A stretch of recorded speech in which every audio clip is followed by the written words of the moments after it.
Assalamualaikum warahmatullahi wabarakatuh. Pemirsa Gapai Kemuliaan Ramadan yang dirahmati Allah, mengutip apa yang disampaikan para ulama, sabar adalah pilar kebahagiaan seorang hamba. Dengan kesabaran itulah, seorang hamba akan terjaga dari kemaksiatan, konsisten menjalankan ketaatan, dan tabah dalam menghadapi berbagai macam cobaan. Bahkan Imam Ibnu Qayyim rahimahullah mengatakan, kedudukan sabar dalam iman laksana kepala bagi seluruh tubuh. Apabila kepala sudah terpotong, maka tidak ada lagi kehidupan di dalam tubuh. Masya Allah, betapa penting bagi kita, setiap muslim harus menumbuhkan rasa sabar dalam dirinya. Namun pertanyaan yang kemudian muncul adalah sejauh apa kita harus bersabar. Nah, untuk membahasnya pemirsa, alhamdulillah hari ini sudah hadir bersama kita di studio. Ada Ustadz kita semua, Ustadz Hilman Fauzi. Assalamualaikum Hilman. Waalaikumsalam warahmatullahi wabarakatuh. Sehat ya? Alhamdulillah sehat. Terima kasih sudah senantiasa setia menemani kita semua untuk Thalabul Ilmi sama-sama hari ini. Baik. Dan pemirsa, bagi Anda yang juga memiliki pertanyaan, Anda bisa mengirimkan pertanyaan Anda melalui nomor WhatsApp yang tertera di layar kaca. Hilman, iya. Kalau kita bicara sabar, beberapa kali kan sempat kita singgung sebenarnya dalam pembahasan di tema-tema yang lain. Tapi yang kemudian muncul itu, pembahasan sabar itu kan tidak pernah ada habisnya. Dalam kacamata Islam, kalau kita boleh merefresh lagi, konteks sabar itu apa saja sebenarnya kalau kita harus kuliti satu-satu? Iya, Masya Allah, tabarakallah. Bismillahirrahmanirrahim. Alhamdulillahirabbil alamin. Allahumma sholli ala sayyidina Muhammadin wa ala alihi wa sahbihi ajma'in, amma ba'du. Di antara sikap yang harus dimiliki oleh seorang hamba dalam hidupnya adalah sabar. Apa itu sabar? Sabar itu secara bahasa artinya al-habsu wal man'u. Artinya menahan diri dan mengendalikan diri untuk tidak melakukan sesuatu yang mengundang bencinya Allah. Itu sabar. Jadi sabar itu tidak identik dengan diam. Sabar itu tidak berarti putus asa. Bukan. Sabar itu menahan diri dan mengendalikan diri terhadap sesuatu yang mengundang bencinya Allah. Maka nanti dalam konteks tipologi sabar, ada 3 sabar yang perlu kita hadirkan. Yang pertama, as-sabru min ta'atillah. Sabar dalam ketaatan kepada Allah. Sabar dalam menunaikan segala perintah Allah. Sabar untuk patuh terhadap apa yang Allah minta dalam kehidupan kita. Misal, di bulan Ramadan, kita berpuasa. Iya kan? Nah, puasa harus sabar. Betul. Karena berat. Iya. Bentuk ketaatan. Bentuk ketaatan kita kepada Allah. Salat qiyamul lail. Terbangun di waktu malam. Berat. Maka sabar. Menahan diri. Maunya sih tidur lagi. Maunya sih ya udah nggak usah sholat tahajud misalnya. Tapi karena dalam rangka memenuhi ketaatan kita kepada Allah, maka kita singkirkan rasa malas kita, kemudian kita bangun dan dirikan sholat tahajud. Sabar dalam ketaatan. Yang kedua, as-sabru an tarkil ma'asi. Sabar dalam meninggalkan maksiat. Sabar dalam meninggalkan semua larangan Allah. Ada kesempatan berbuat maksiat misalnya. Tapi kita tidak menjalankan itu, artinya kita tahu ini dosa. Kita tahu ini salah. Maka kita tinggalkan dosa itu. Perlu sabar. Mbak Mila dihadapkan dengan mohon maaf misalnya ada pilihan nih. Di depan mata kita tuh ada harta yang menggiurkan. Kalau diambil enak. Tapi tahu ini haram. Tapi kita tahu ini sesuatu yang bisa mengambil hak orang lain. Maka kita memilih untuk sabar, tidak mengambilnya. Karena kita tahu ini diharamkan oleh Allah Subhanahu wa taala. Betul. Contoh lagi, ya kita lagi puasa. Ada makanan di dapur. Bisa aja kita makan. Icip gitu ya. Pas apa enggak karena buat buka gitu. Ya kalau icip dikit. Ya misalnya masuk ke kamar, kemudian makan, setelah itu keluar lagi. Let's say orang mungkin tidak ada yang tahu. Iya kan? Apalagi kita pernah bahas. Puasa itu kan ibadah yang secara visual gitu, hanya kita dan Allah yang tahu. Iya? Maka untuk meninggalkan maksiat, untuk meninggalkan larangan Allah, butuh sabar. Nah, sabar dalam rangka meninggalkan maksiat, itu perlu dihadirkan. Dan yang ketiga, sabar ketika diberikan musibah. Nah, ini penting. Sabar ketika diuji oleh Allah Subhanahu wa taala. Maka Kalau kita perhatikan surat Al-Baqarah ayat 155, Allah Subhanahu wa taala berfirman, A'udzubillahi minasyaitonirrajim. Walanabluwannakum bisyai'im minal khaufi wal ju'i wa naqsim minal amwali wal anfusi wath thamarati wa basyiris sabirin. Dan pasti kami, kata Allah, akan menguji manusia dengan sedikit rasa takut, rasa lapar, kekurangan harta, kegoncangan jiwa, dan buah-buahan. Ini semua kabar gembira. Bagi siapa? As-sabirin, bagi orang-orang yang sabar. Siapa orang yang sabar itu? Lanjutkan ayatnya. Alladzina idza asabatuhum musibah qalu inna lillahi wa inna ilaihi rajiun. Orang yang sabar adalah orang yang ketika ditimpa musibah. Makanya dalam musibah yang kita terima harus ada sabar. Apa sikapnya? Orang yang sabar adalah orang yang ketika diberi musibah, dia mengatakan, semua milik Allah dan akan kembali kepada Allah. Maka konteks sabarnya adalah al-habsu wal man'u. Dia menahan diri, dia mengendalikan diri untuk apa? Untuk bisa makin dekat dengan Allah Subhanahu wa taala. Makanya dari musibah itu nanti ada dua efek gitu, Mbak Mila. Ada musibah berbuah anugerah. Ya, ada yang musibah itu memang menjadi musibah yang sebenarnya. Bagaimana cara melihatnya? Musibah akan berbuah jadi anugerah, bahkan menjadi berkah ketika dikasih musibah tambah dekat sama Allah. Itu namanya musibah yang berbuah berkah dan anugerah. Tapi musibah akan menjadi musibah yang sebenarnya ketika dikasih musibah malah menjauhkan kita dari Allah Subhanahu wa taala. Makanya kalau ada yang tanya, gimana cara membedakan antara apakah ini ujian, apakah ini musibah, apakah ini azab? Kan sering bertanya seperti itu. Salah satu jawabannya adalah lihat sikap kita ketika ditempa dengan ujian itu. Respon kita seperti apa? Seperti apa? Kalau ketika dikasih sesuatu yang sulit tambah dekat ke Allah, imannya makin meningkat, ujian. Dan apa alasan Allah menguji kita? Dua. Satu, Allah ingin menghapuskan dosa-dosa kita.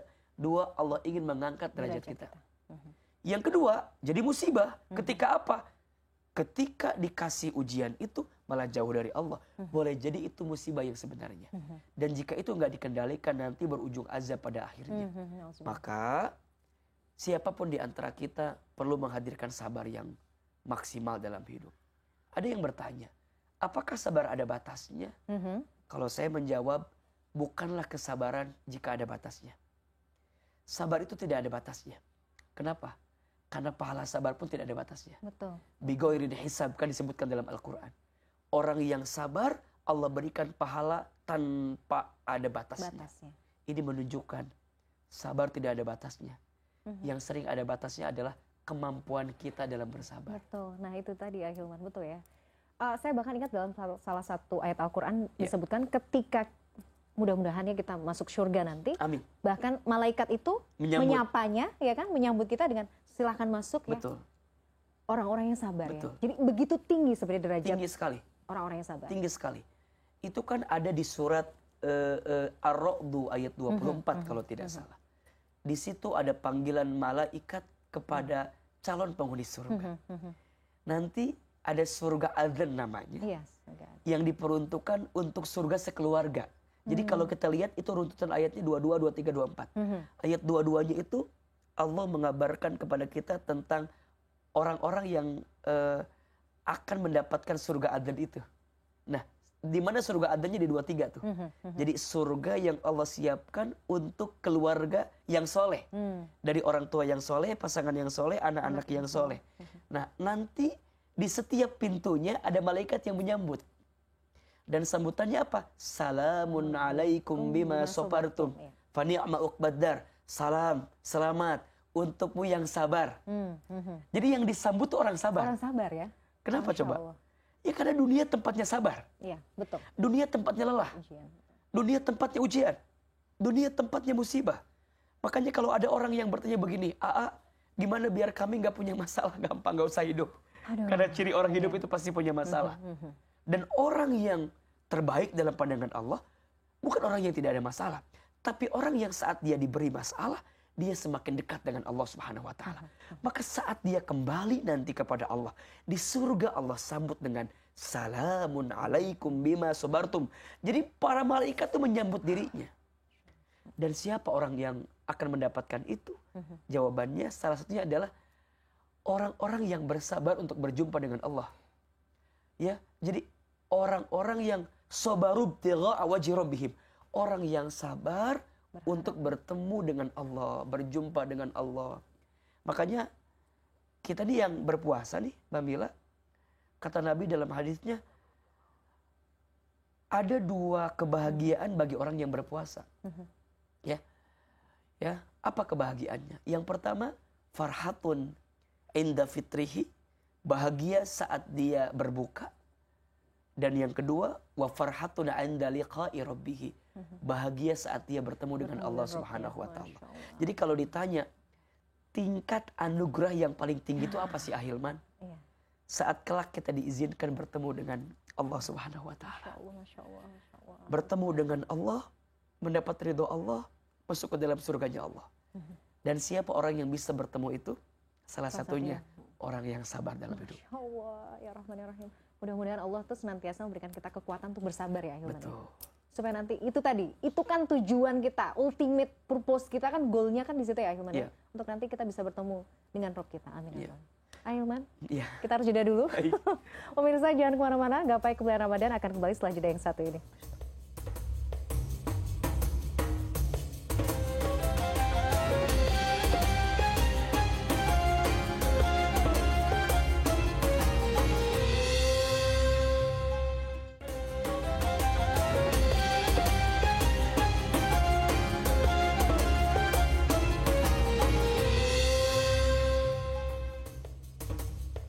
Pemirsa, terima kasih Anda masih menyaksikan Gapai Kemuliaan Ramadan dalam episode Sabar Sebatas Apa. Ahilman, lanjut.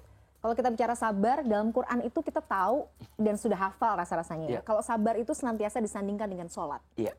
Sebenarnya hakikatnya atau hikmah dibalik kenapa sabar harus disandingkan dengan sholat ini apa sih? Iya, sabar itu termasuk kata yang paling banyak disebutkan dalam Al-Quran. Bahkan lebih daripada 100 kali beserta dengan turunannya. Di dalam Al-Quran kita bisa menemukan kata sabar. Nah, kenapa sabar dan sholat seringkali disandingkan? Ada beberapa alasan. Salah satunya, dua-duanya adalah cara kita untuk meminta kepada Allah. Ya, sabar itu termasuk amalan hati yang paling berat. Sekali. Dan sholat termasuk amalan badaniyah juga yang berat. Betul. Maka keduanya adalah 2 jalan istilahnya untuk meminta kepada Tuhan tentang kebaikan dalam diri kita. Dan tampaknya saya baru sadar, dua-duanya saling melengkapi dan menguatkan. Iya. Maka nanti alasan kedua, sabar dan sholat itu gak bisa dipisahkan. Orang gak mungkin sabar kalau gak sholat. Orang gak mungkin sholat kalau gak sabar. Karena gak mungkin orang bisa sholat kalau gak sabar. Justru karena kesabarannya lah dia sholat. Dan orang akan makin kuat sabarnya kalau sholat. Betul. Makanya kalau ada yang nanya begini, gimana ya kok kayaknya berat sekali sabar saya. Evaluasi sholat. Karena orang akan menemukan kekuatan dalam sabar ketika dia sholat. Ya. Maka yang pertama kali disebutkan tuh sabar dulu apa sholat dulu? Sabar dan sholat. Sabar dulu kan.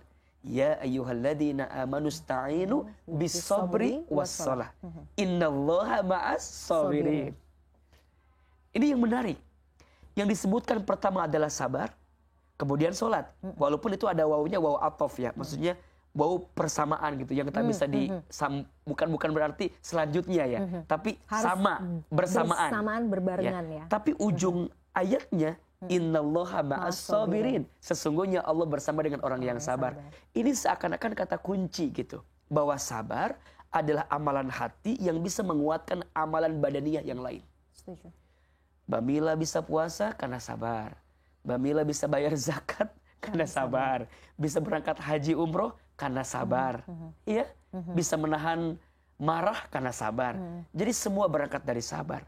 Dan sabar akan semakin kuat ketika dimaksimalkan sholatnya. Betul. Maka sholat oleh Allah diperintahkan kepada kita 5 kali dalam sehari. Ini untuk melatih kesabaran. petunjuk sebenarnya bahwa yang namanya hidup itu pasti banyak cobaan, ya. Kalau banyak cucian namanya laundry. Laundry. Jadi pengen buka usaha ya gimana? Jadi Ya Allah. ada cobaan, ada ujian. Nah, kita butuh sabar kan. Ya. Tapi kan seringkali yang namanya hati kan naik turun. Betul. Kadang Benar moodnya juga, tuh, iya sih bisa sekarang nahan sabar, tapi belum tentu besok lusa. Nah, sholat itu yang nanti akan jadi istilahnya pelumasnya gitu. Sesuatu yang bisa menguatkan kesabaran kita. Setuju sih. Makanya sekarang, jika ingin sabarmu dikuatkan, perbaiki sholatmu. Makin baik sholatmu, makin kuat kesabaran. Makin sempurna sholat kita, maka makin kuat kita untuk menghadirkan kesabaran di dalamnya. Karena yang namanya hidup butuh sabar. Maka nanti sabar tuh ada sandingannya lagi dengan syukur. Ya, orang bersabar, maka dia orang bersyukur. Nah, bagi orang beriman semuanya tuh baik gitu. Ya, betul. Ya. Inna amrohu kullahu khair kan. Setiap bagi orang beriman tuh semua urusan tuh baik. Makanya ajaban li amril mu'min, menakjubkan perkara orang beriman itu. Karena semuanya baik. Ketika diberi nikmat, dia bersyukur karena itu baik baginya. Ketika diberikan ujian, dia pun bersabar karena itu baik baginya. Maka sabar adalah tanda kebaikan seseorang. Sabar adalah tanda kemuliaan seseorang. Makin baik sabarnya, makin mulia hidupnya. Dan sabar disandingkan dengan sholat. Ini pertanda kepada kita agar memastikan kualitas sholat kita, agar menguatkan sabar kita. Masya Allah, betul ya. Jadi kalau saya boleh, saya mencoba merekap nih, Boleh. Ahilman. Jadi kan kita sebagai orang yang beriman, turunan bentuk keimanan kita adalah sabar. Dan juga syukur ya. Betul. Karena betul sekali di tengah kehidupan dunia yang serba gila ini ya, bahasa saya ya Ahilman ya, maksudnya dengan cobaan yang datang ya senantiasa datang, kalau kita nggak punya iman, selesai. Iya. Nah, berat sekali. Dan iman itu kan yang nanti akan mengantarkan keyakinan di hati kita terhadap Betul. Allah. Betul. Sebenarnya Mbak Mila, kalau kita lihat ya, secara sederhana, kita tuh hanya butuh 4 sikap aja dalam menjalani hidup. 4 kunci ini. 1, Ahilman. dikasih nikmat, bersyukur. Bersyukur, Dikasih musibah, bersabar. Ketika beramal, ikhlas. Ikhlas. Ketika ada takdir, ridho. Tapi 4 ini Masya Allah. Nah, Sulit ya. Perlu dilatih. ya, Bukan perlu tidak dilatih, mungkin, tapi ya. Makanya perlu dilatih. ada yang namanya riyadhah. Riyadhah. Riyadhah itu latihan. Latihan. Ya. Kita harus latihan. Karena seperti sabar. Ada orang yang tahu sabar. Ada orang yang paham sabar. Ada orang yang bisa sabar. Ada orang yang terbiasa sabar. Wah, ini. Tahu sabar. Oke, tadi kita bahas kita teorinya. ya, tahu lah begini, gitu ya. begini. Aha. Kita ngerti sabar. Oh ya, sabar dalam ketaatan ke Allah, sabar dalam meninggalkan maksiat, sabar dalam menghadapi musibah. Paham sabar. Ada orang yang bisa sabar. Ketika apa? Diuji, dicobain. Diuji sabar enggak? Ada orang yang terbiasa sabar. Yang memang dari sananya sabar apa gimana? Jadi Ahilman? ujian itu bukan menjadi patokan dia sabar atau tidak. Memang di hidupnya sudah diisi dengan kesabaran. Masya Allah berarti. Siapa ini? Para nabi. Para rasul. Iya.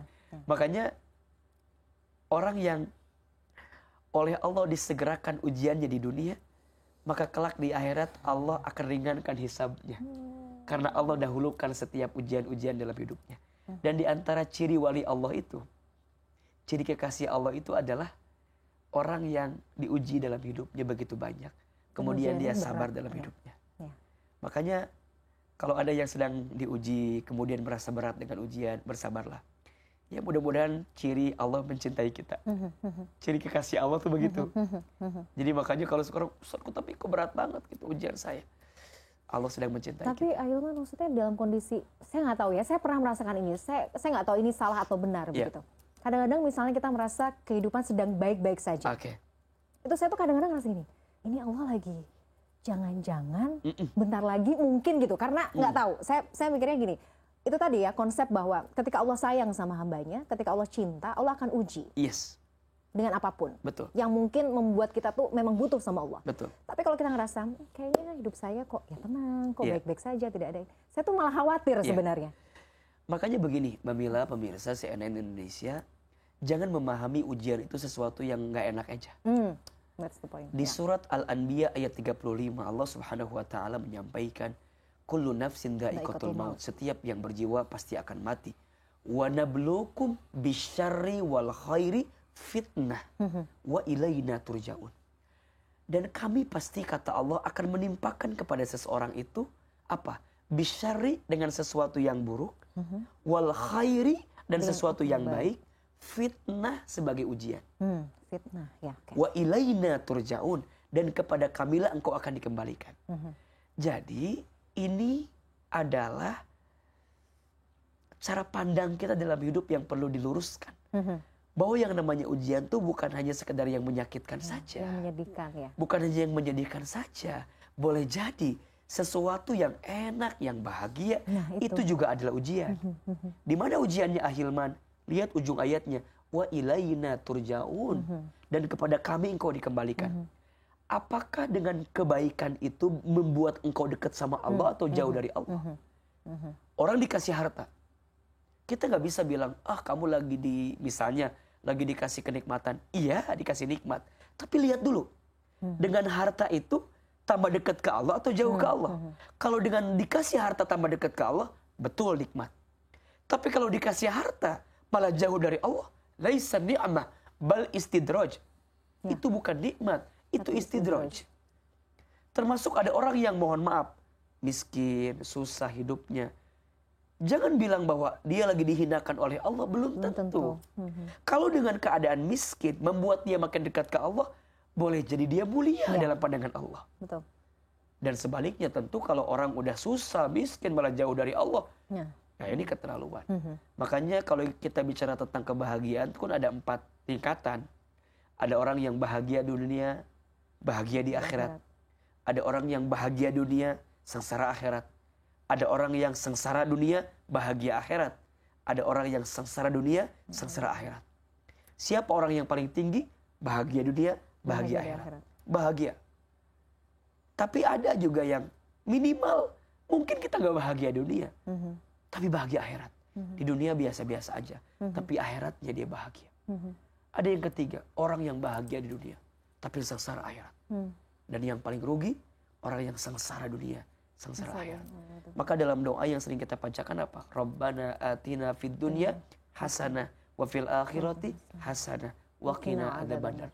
Jadi puncak sukses tertinggi manusia itu bukan mendapatkan dunia, tapi saat dunia itu menjadikan jalan menuju surganya Allah Subhanahu wa taala. Masya Allah. Jadi sekarang kita ini belum sukses. Iya, belum. Sebelum kita tahu seperti apa ending kehidupan kita nanti. Setuju, akhirnya. Gitu, Mbak Mila. Jadi jangan gampang melihat seseorang tuh dari kulitnya aja. Betul, ya. betul. Kadang-kadang kita suka gitu. Betul. Si fulan sukses sekarang, rezekinya banyak. Kita nggak tahu sebenarnya dia juga ujiannya apa, kan kita nggak tahu ya. Makanya hati-hati dengan kebahagiaan yang seakan-akan nampak dalam hidupmu, tapi tidak menjadikan jalan untukmu mendekat kepada Allah. Tadi kata Mbak Mila, kayaknya fine-fine aja deh. Iya. Semuanya baik-baik saja. Ya? Harus ini dulu. Badan sehat, harta banyak, keluarga juga harmonis misalnya. Tapi di sisi lain, kok nggak tambah taat ke Allah ya? Sholat diakhirkan, baca Quran nggak punya waktu. Termasuk baca Quran nih, mohon izin karena ini Ramadan ya. Saya pernah mendengar perkataan seorang ulama, bagus sekali. Jika engkau masih diberikan usia oleh Allah, dan engkau hidup, tapi engkau tidak punya banyak waktu untuk baca Quran, hati-hati. Bukan semata-mata karena engkau sibuk, bukan karena semata-mata karena engkau tidak punya waktu, bukan. Coba dicek, mungkin karena ada dosamu yang menghalangi dirimu untuk baca Quran, sehingga menghambat dirimu untuk menghadirkan ketaatan. Kan kita suka bilang gini, gak ada waktu baca Quran, gak ada waktu buat taklim, gak ada waktu buat ke masjid. Shh. Jangan bilang gak ada waktu. Boleh jadi Allah yang tidak ingin menyapa dirimu karena dosa yang pernah kamu lakukan selama ini. Nauzubillah min dzalik. Maka ini teguran untuk kita. Baik. Dosa yang mana ya Allah, sehingga membuat aku tuh enggan baca Quran. Betul, muhasabah terus kan ya. Sama kayak orang yang ketika bangun di sepertiga malam terakhir tapi nggak mau tahajud katanya. Cek siang hari dosa apa yang kamu lakukan. Betul. Sehingga membuat tubuhmu enggan mendirikan sholat tahajud di malam hari. Ya. Na'udzubillahi min dzalik. Ini luar biasa ya pembahasan soal sabar nih. Jadinya pas momennya, pas Ramadan kita banyak harus muhasabah. Ahilman, tapi kita harus jeda dulu. Pemirsa jangan kemana-mana. Gapai Kemuliaan Ramadan akan kembali sesaat lagi.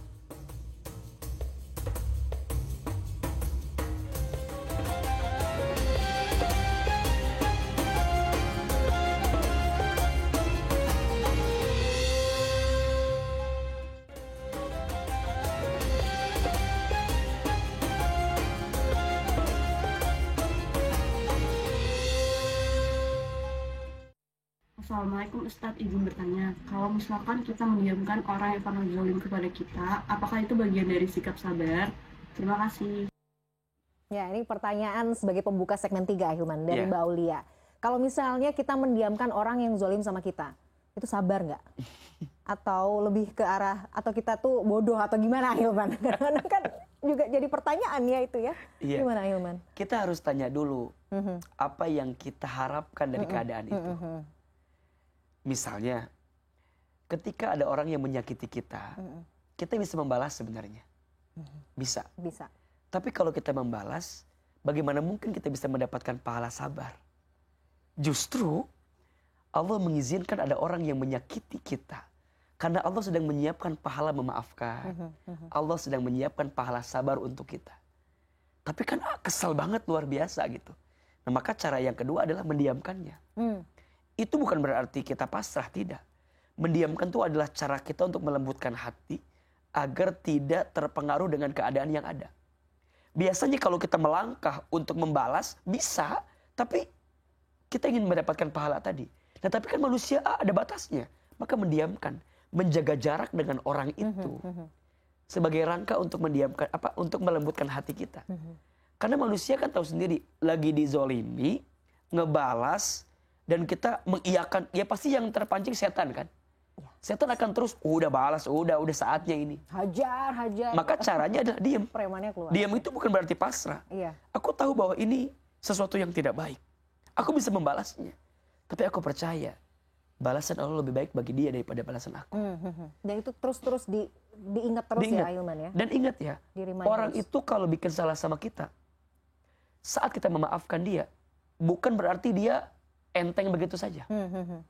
Dosanya dia tetap di hadapan Allah. Nah itu. Jadi kan biasanya ada yang bilang, keenakan dia dong udah kita maafin.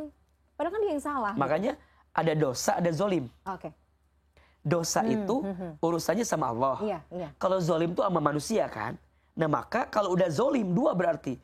Pertama dia harus minta ampun kepada Allah. Yang kedua dia selesaikan dengan kita. Makanya orang yang memaafkan, bukan berarti dia itu pasrah gitu. Dia oke, aku disakiti. Aku maafin dia. Tapi jangan berpikir bahwa dia tuh enak gitu. Enggak. Selama dia tidak bertaubat dan gak minta ampun ke Allah, dia masih harus bertanggung jawab kepada dosanya di hadapan Allah Subhanahu wa taala.